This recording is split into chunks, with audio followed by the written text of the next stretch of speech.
I woke up because my wife said the scariest sentence I ever heard in my life. Make sure Jonathan never finds out we took the money. I froze. Not a normal freeze, like when you see a spider. Not a cold weather freeze. A soul freeze. It was like someone poured ice through my heart and told it to stop beating. I didn't move. I didn't breathe. I didn't even blink. It was 3 in the morning, and our apartment was dark, except for the tiny strip of light coming from Elena's office. She didn't know I was awake. She didn't know her voice had traveled down the hallway.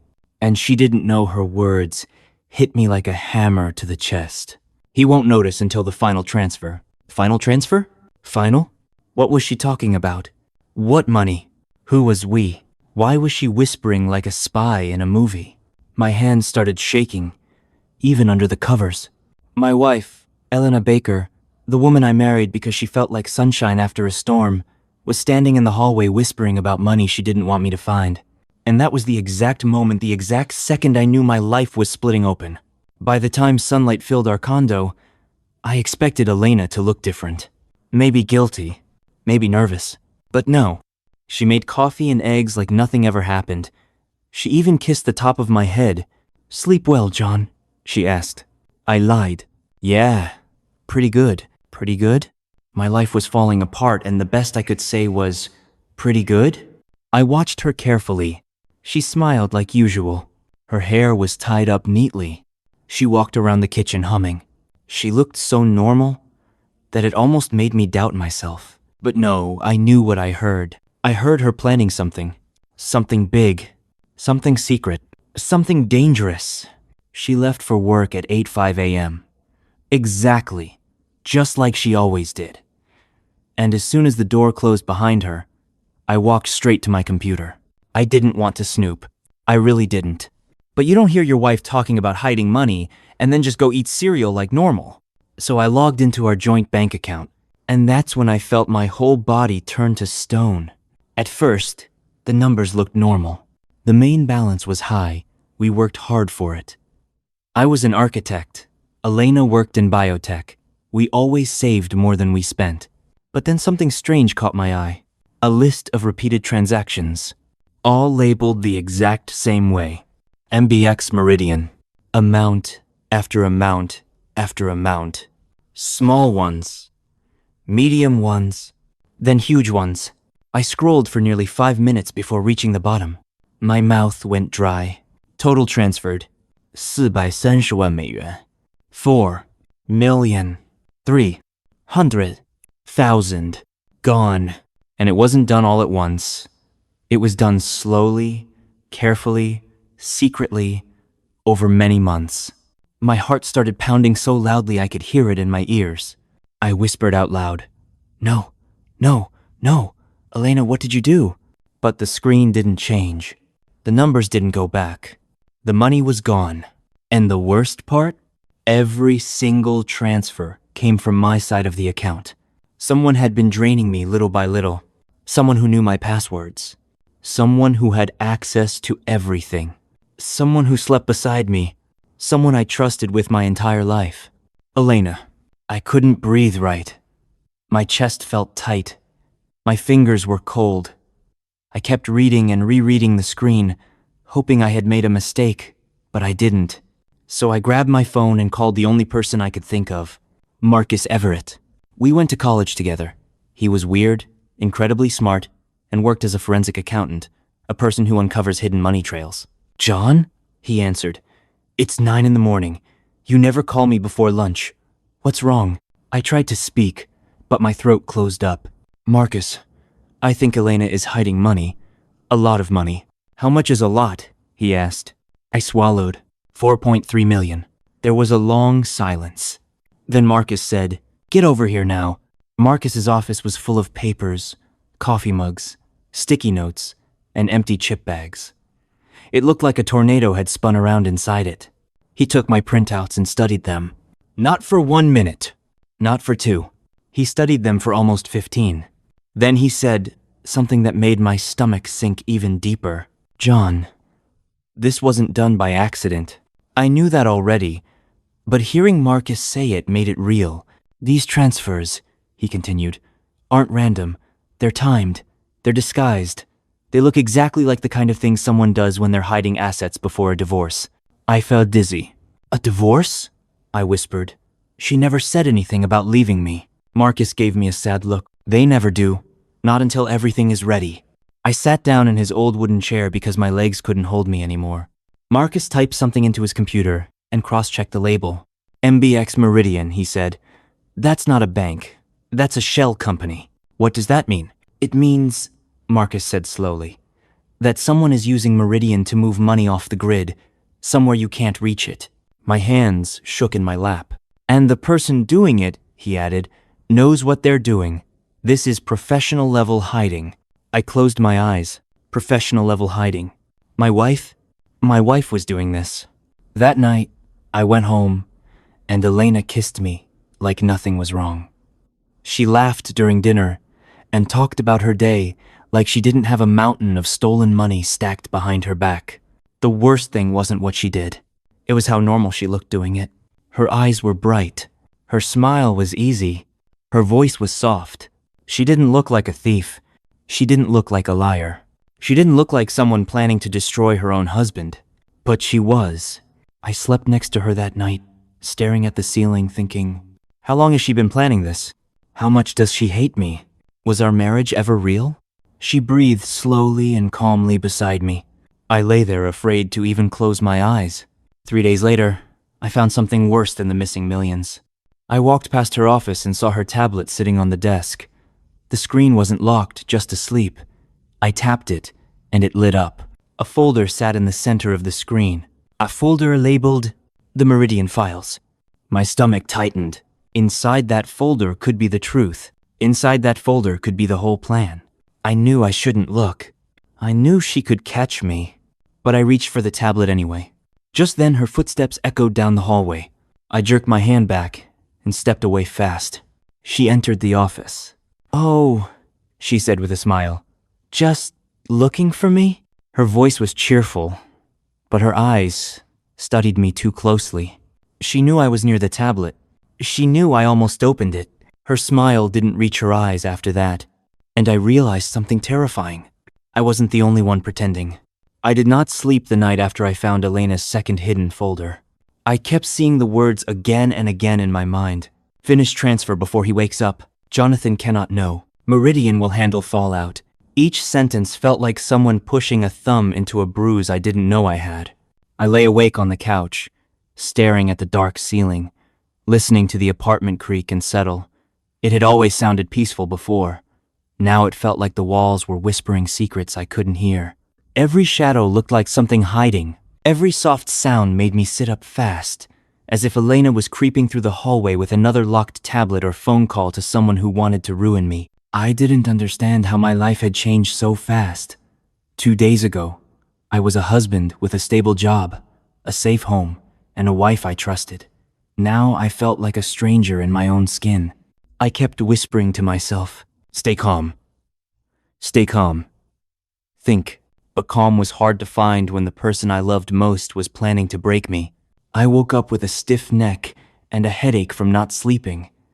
The sky outside was still a soft gray, like the sun didn't want to rise anymore either. Elena's footsteps echoed from the kitchen. She was already brewing coffee. I could smell it. Normally that smell was warm and comforting. Today, it made my stomach twist. I walked in slowly. She didn't look surprised to see me. She didn't even look tired. Rough night? She asked, stirring sugar into her mug. She had no idea I knew everything, at least, not yet. Or maybe she did know, and she was playing it cool. I couldn't tell anymore. She was too calm, too smooth. Yeah, I said. Couldn't sleep. You should try tonight, she said with a smile that felt like a knife. You'll need rest. I froze. What did she mean by that? You'll need rest? Was something happening soon? I wanted to ask.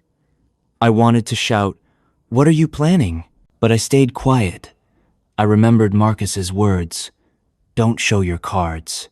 So I just nodded and sipped coffee even though my hands were shaking. Elena grabbed her purse. Big meeting today. Don't wait up for dinner. I might be late. Of course she had a big meeting. That was her excuse the night she whispered. He doesn't suspect anything. She kissed my cheek, fast, cold, and robotic, and left. The door clicked shut. I exhaled slowly. The apartment felt bigger without her, but also darker. I had to act. I couldn't wait for her next move. I texted Marcus. We need to meet. Today. Marcus, I'll be ready. Bring everything you found. I grabbed the tablet, the printed pages, and my phone. Whatever happened next would decide everything. I met Marcus at a quiet diner near the river. It was the kind of place nobody paid attention to other people. The lights were dim, the booths were old, and the air smelled like pancakes and bacon. Perfect for hiding. Marcus was already there, tapping a pen against a folder. When he saw me, he frowned. Man, you look like you didn't sleep for a week. I didn't, I said, sliding into the booth. I can't stop thinking about what she's doing. He nodded. Show me everything. I took out the tablet I found and unlocked the hidden folder. Marcus leaned close and scanned each document slowly, line by line. His eyebrows pulled together in a tight knot. This is worse than before. My stomach twisted. How much worse? He pointed at a signature on one of the files. This is a forged approval letter for a loan I never applied for, I said. Marcus nodded. Exactly. And look, this bank account number isn't even yours. But the document makes it look like it is. I felt my heart pound harder. What does that mean? It means she's trying to make it look like you took out a shady loan and used your business to hide the money. But I didn't, I said loudly. A few people turned. Marcus lifted a hand, telling me to lower my voice. I know you didn't, he whispered, but she's setting the stage. If she files the divorce after this becomes public, it'll look like she's the victim. And you're the guy who lied. Judges hate liars, even innocent ones. How can she do this? I whispered, pressing my hands to my forehead. Marcus sighed. She works in biotech finance, Jonathan. She knows how to forge electronic approval trails. She knows how to hide transfers. She knows how to create fake signatures. She has access. She has connections. And whoever this Meridian group is, they're helping her. Why? I whispered. Marcus didn't answer at first. Then he said the words I feared most. She wants everything. Not just money. She wants control over what happens to you next. My chest tightened. She wants to ruin my life. Marcus nodded slowly. Yes. I leaned back in the booth, feeling like the air around me had turned heavier. I couldn't believe this was happening. Elena, my wife, wanted me to look like a criminal. I swallowed hard. What do we do? Marcus opened his folder. Inside were printed pages, bank screenshots, and a long timeline. We fight back, he said, but we do it quietly. He pointed to several steps. First, we protect your business. Next, we separate your personal funds legally. Then we build a paper trail proving that any forged documents came from her devices. Can you really do that? Yes, he said. But you need to follow my instructions exactly. No mistakes. And you can't let her know you're onto her. A cold chill ran through me. Marcus, I whispered. I don't think she sees me as her husband anymore. I don't even know what she sees. He nodded. That's why you can't give her a reason to strike early. I squeezed my hands together. This wasn't just about money. This wasn't just about a divorce. This was a trap. And Elena was waiting for me to step into it. When I got home later, the apartment lights were off, and the place felt colder than usual. Elena was sitting at the dining table in the soft glow of her laptop, typing fast. She didn't look up. You're home early, she said calmly. Her voice was smooth again. Too smooth. Like she had rehearsed it. I got tired, I replied. Of what? She asked. She asked it too quickly. I hesitated. Just work. She stopped typing, slowly, very slowly. Then she closed the laptop screen halfway. Jonathan, she said, tilting her head slightly. You know you can tell me things, right? Her eyes locked onto mine. They didn't look soft or caring. They looked hungry, threatening. I know, I said. There's nothing to tell. She stared at me so long I began to wonder if she could see straight into my thoughts. Then she smiled. A thin, sharp smile. Good, she said softly. Keep it that way. She stood, walked past me, and patted my shoulder. Her touch made my skin crawl. We'll talk later, she whispered. When she went upstairs to shower, I sat alone in the dark dining room, feeling like the shadows around me were closing in. She knew something. Maybe not everything, but something. I had to move faster. And smarter? Before she made her final move, I didn't sleep again. Not even for a minute. After Elena went upstairs, the apartment felt like a cage closing around me. I kept hearing her voice in my head. Keep it that way. We'll talk later. She said it like she already decided what later meant. Like she had the whole conversation planned. Like she knew exactly what she wanted me to say and what she wanted me to feel. Fear. I sat on the couch with the lights off. The night outside was quiet, but the quiet made everything louder in my mind. Every thought, every memory, every fear. I kept thinking, she knows, she knows, she knows. But maybe she didn't know everything yet. Maybe she only suspected something. Maybe I still had time. I wasn't sure, but I had to try. When sunlight finally crept through the blinds, I felt dizzy and tired. I must have looked terrible, because when Elena walked downstairs in her work clothes and saw me, she paused. "You're still here?" she asked. "Yeah," I said, rubbing my eyes. Didn't feel good. She raised an eyebrow. "You're not sick. You look stressed."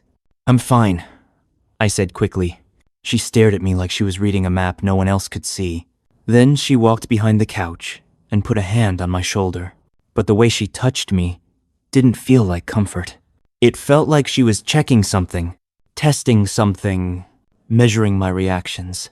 "You know," she whispered, "a clear mind is important, Jonathan. You should take care of yours." "Miss Skin crawled. I'll try," I said quietly. She smiled, kissed my cheek again, cold, fast, and walked toward the door. "I'll be late again," she said. "Don't wait up." Then the door clicked, and she was gone. I let out a breath I didn't realize I was holding. I grabbed my phone and texted Marcus. "Me. Things are getting weird. She's acting strange. Watching me." Marcus. "Stay calm. Come to my office. We need to go over the next step." Me. On my way. I grabbed the tablet, the printed files, and my coat. Every step out the door felt like I was sneaking out of enemy territory. Marcus's office building was old and quiet. It used to be a factory before they turned it into small workspaces. It always smelled like old metal and coffee. When I reached his door, he pulled me inside fast. "You look like a ghost," he said. "I feel like one," I whispered. He locked the door and pulled down the blinds.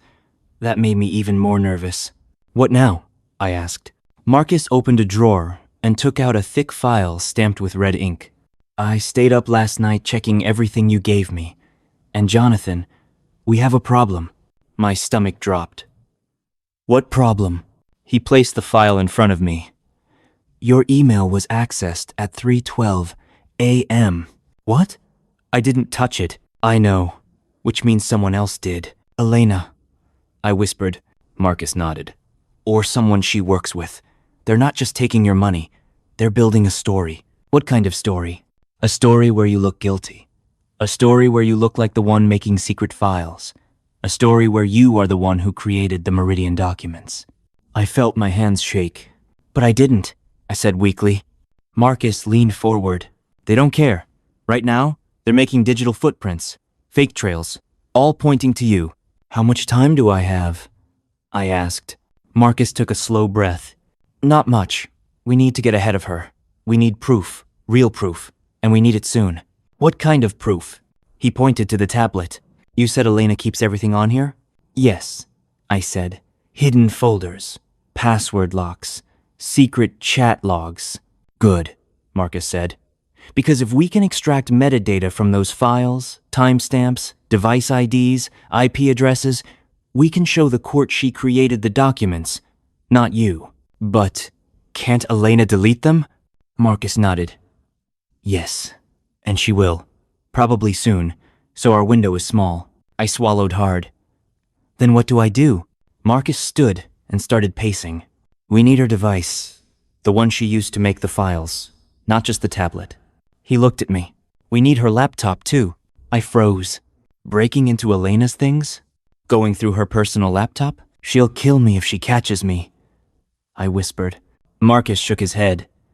She won't, because you won't get caught. I didn't answer. I wasn't sure. But one thing was clear.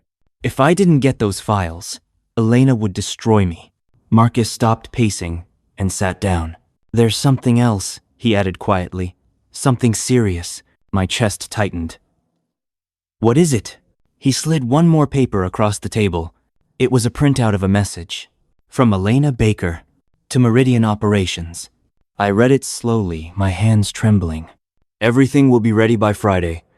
Jonathan won't see anything coming. Once the final document is signed, we proceed. Proceed. What did proceed mean? I looked at Marcus.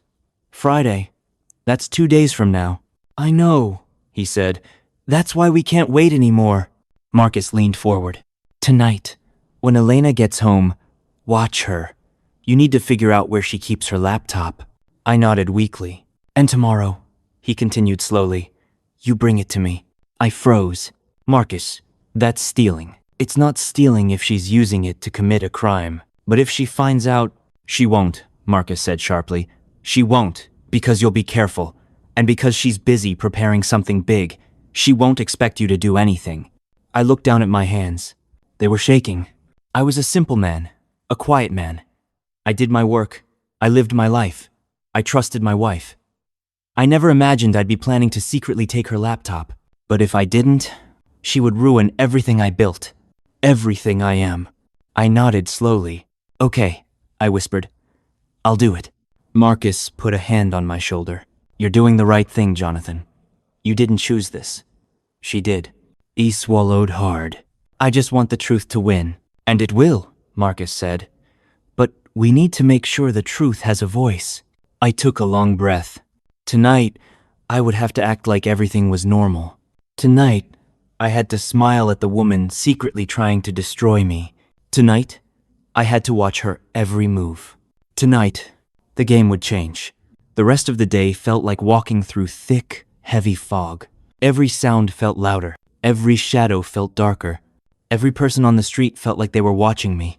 But nothing scared me more than the thought of tonight. Tonight, I had to find Elena's laptop. Tonight, I had to get it without letting her know. Tonight, everything could fall apart. I kept repeating Marcus's words in my head. You didn't choose this.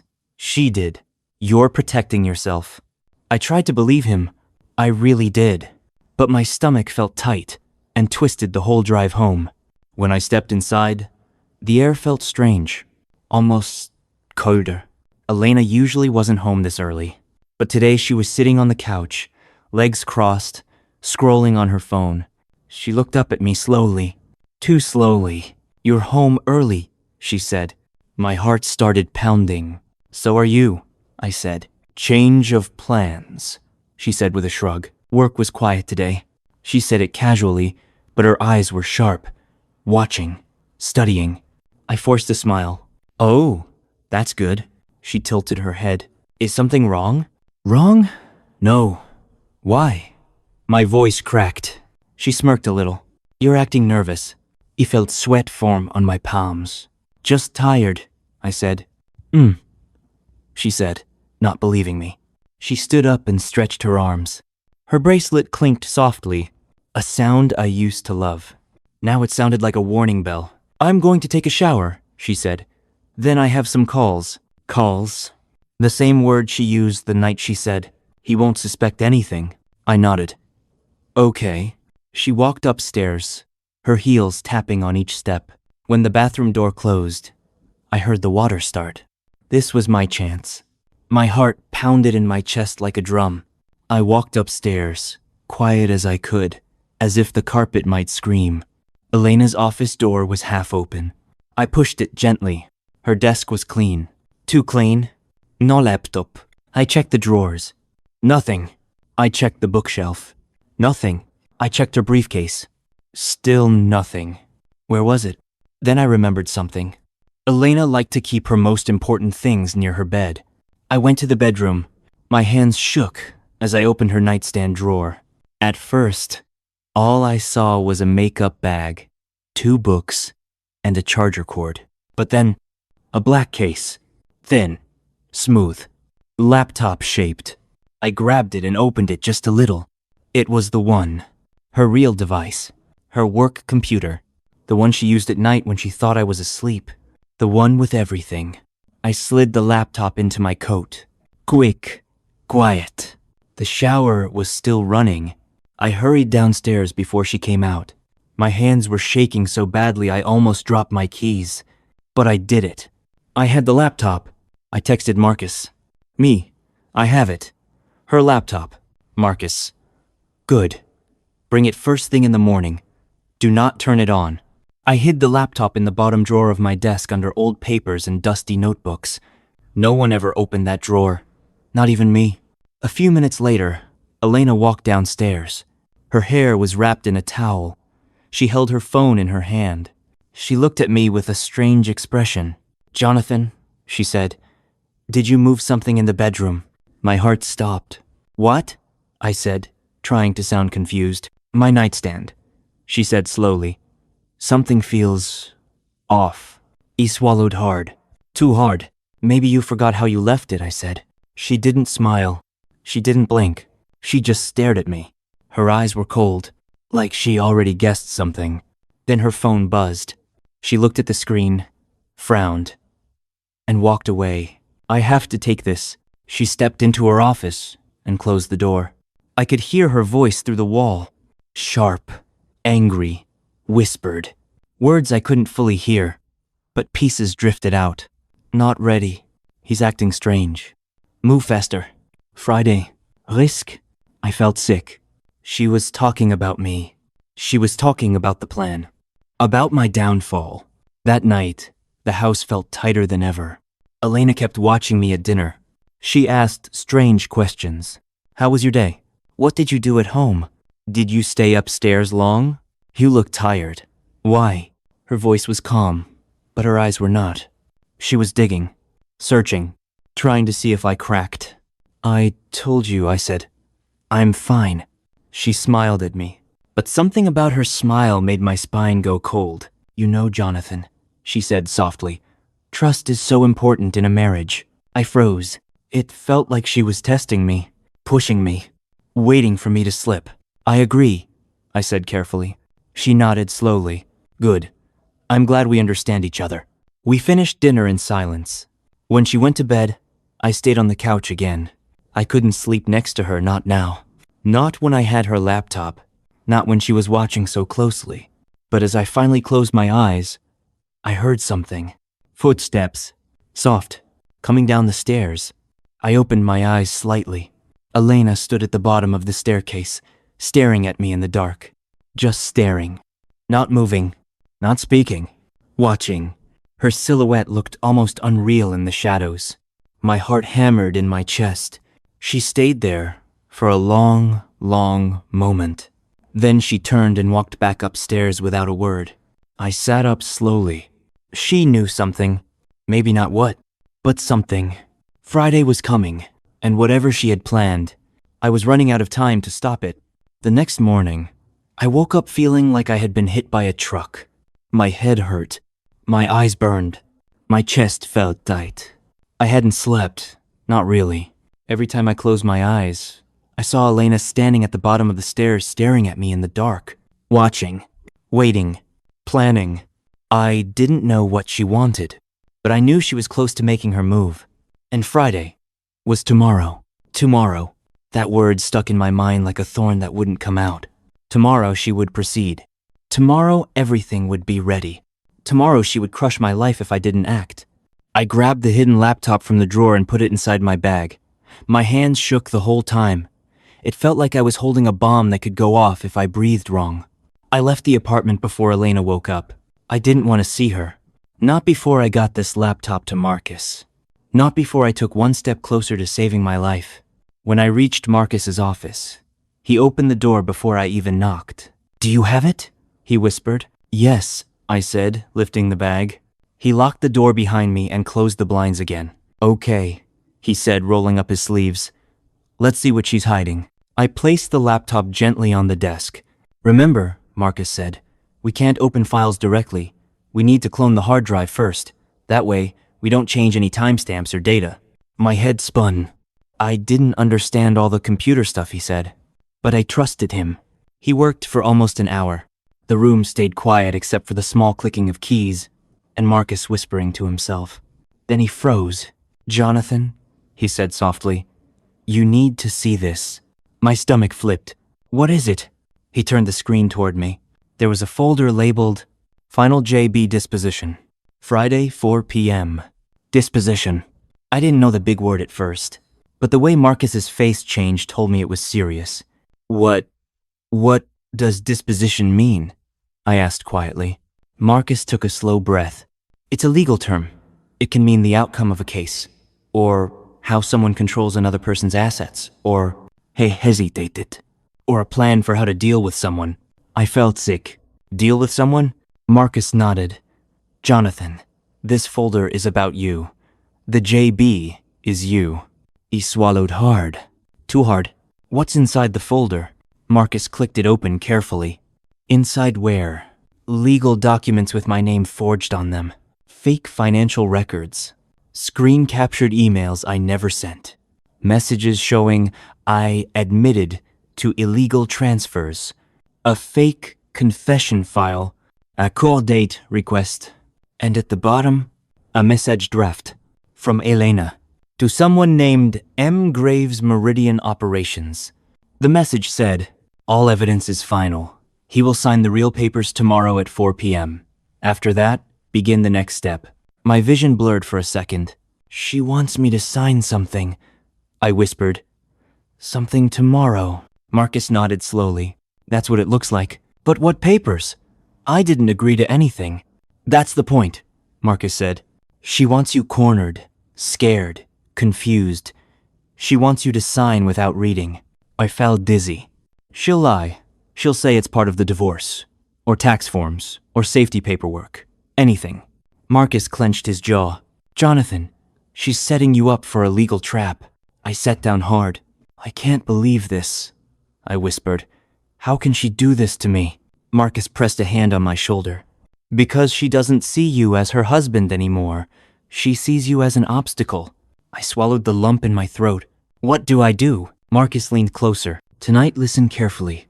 Tonight you must act like everything is normal. No fighting, no shouting, no hint that you know." I nodded slowly. "And tomorrow," Marcus continued, "you meet me before she comes home. Bring any papers she gives you. Do not sign a thing. We'll protect you." "Will this be enough to stop her?" I whispered. Marcus paused. "Maybe. It's strong evidence. But we need one more thing." "What?" He looked me dead in the eyes. "We need proof that she's talking to this M. Graves. A message. A call. Something." I felt the fear return. "That means I need her phone." Marcus nodded grimly. "Yes. Or her tablet.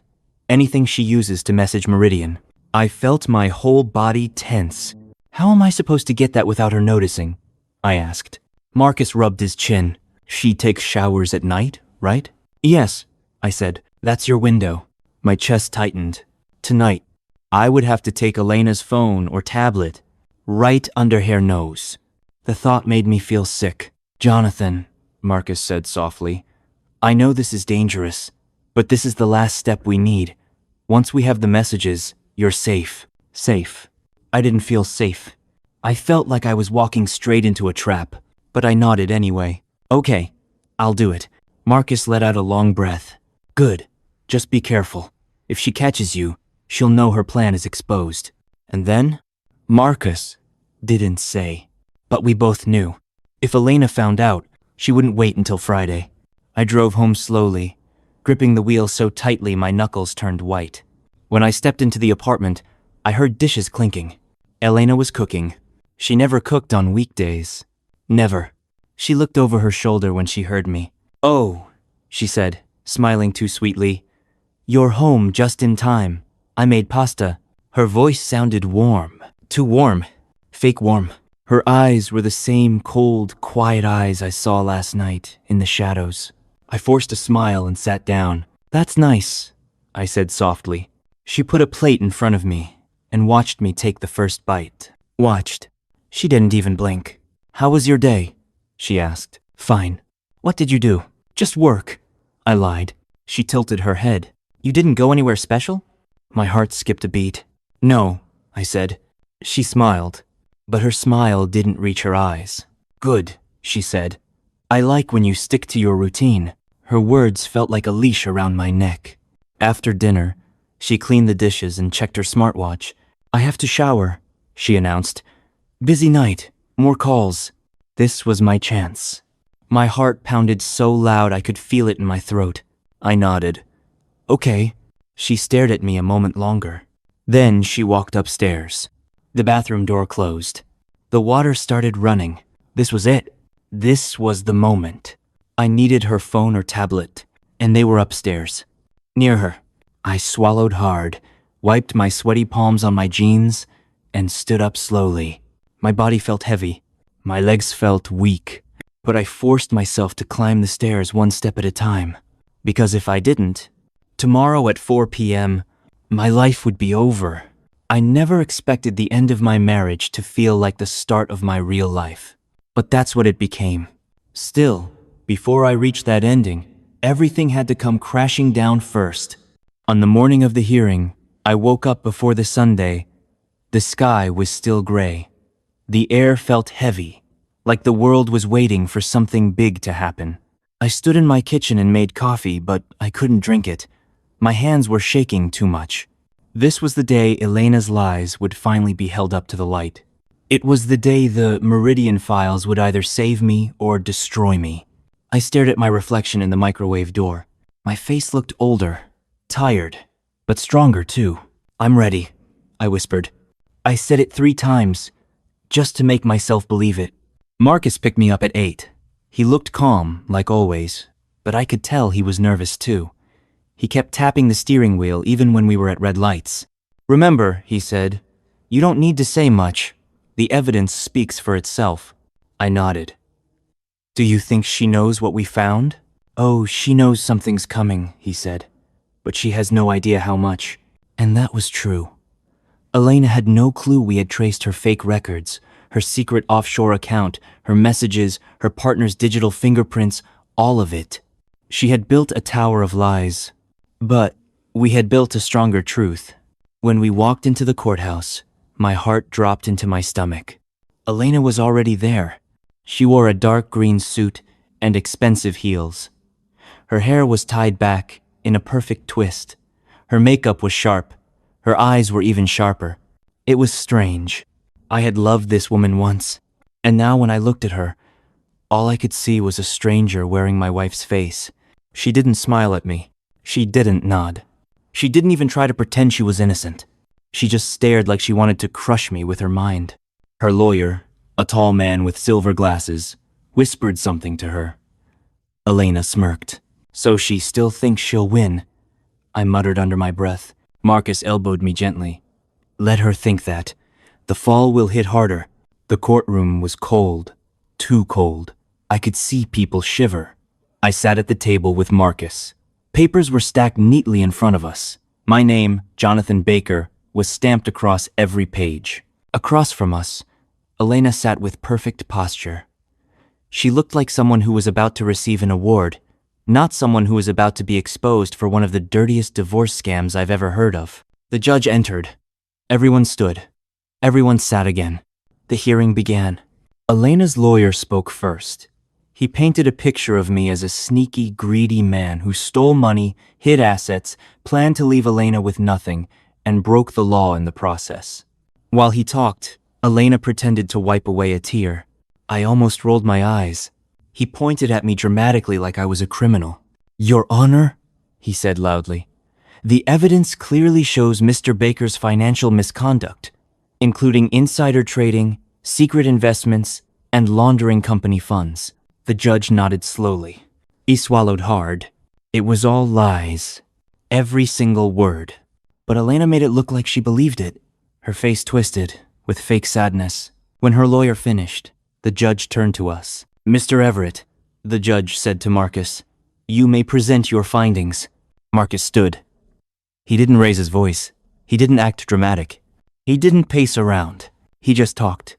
Calm, simple, and clear. Your Honor, he said, everything presented by the opposing side is false, and we can prove it. He showed the judge the real documents. He showed emails.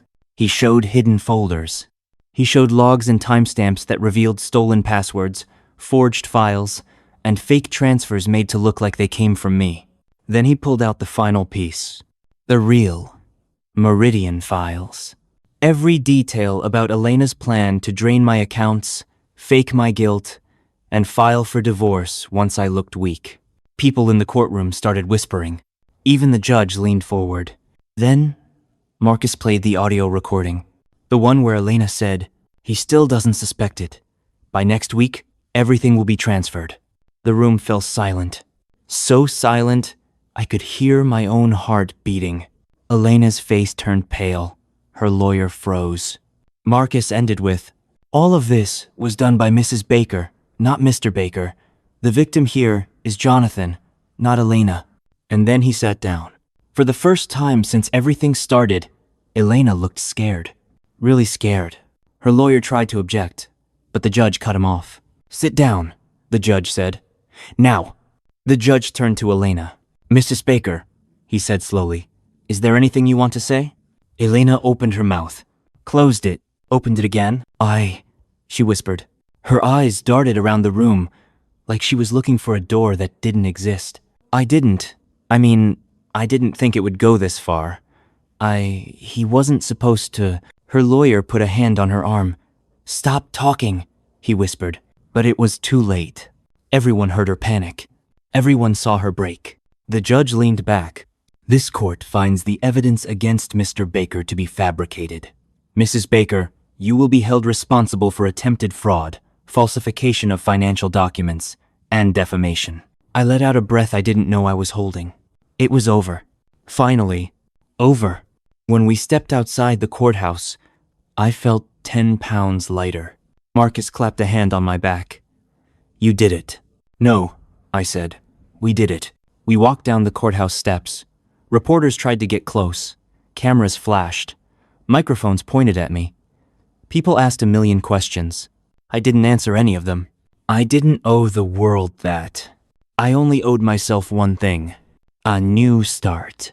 Later that day, when I went to my car in the parking lot, I saw Elena leaning against it. She looked smaller now. Not physically, just smaller as a person. Like her power had been drained. "I need to talk to you," she said quietly. I almost said no, but I didn't want this hanging over my head forever. "Say what you need to say," I replied. She stepped closer, though she didn't look me in the eyes. "I never meant to hurt you like this." "Yes," I said softly.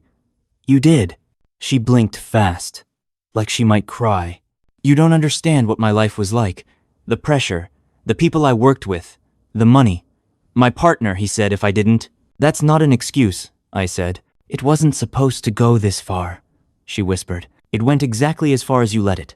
She finally looked at me then. Her eyes weren't sharp anymore. They were empty. "Are you going to hate me forever?" she asked. I shook my head. "No, I'm not going to hate you. But I'll never trust you again." She bit her lip. For the first time, she looked like she truly understood what she lost. "I'm sorry," she whispered. I nodded. "I hope one day you mean that," I said. Then I walked away, and she didn't follow. The next few weeks were strange, quiet, a little lonely, but peaceful in a way I hadn't felt in years. I cleaned out the condo. I rearranged furniture. I donated old clothes. I bought new plants. I opened windows and let sunlight pour in. I was rebuilding piece by piece. People from work checked on me. My sister visited. Marcus came over almost every night for the first week just to make sure I wasn't drowning under all the emotions. "You're doing better than most would," Marcus told me. I nodded. Maybe I was. Maybe almost losing everything taught me how strong I really was. One night, while I sat by the window watching the city lights, I finally felt it. Freedom. Not the loud kind. Not the cheering kind. The quiet kind. The peaceful kind. The kind that tells you your life isn't over, it's just beginning again. And I knew then. Elena had tried to break me, but all she did was show me who I really was. Someone who could survive. Someone who could rebuild. Someone who would never fall for darkness again. This was the end of the story of Jonathan Baker and Elena Baker. But for me, it was the start of everything else. Thank you for sharing your story, Jonathan. Thank you for having me, Revenge Station.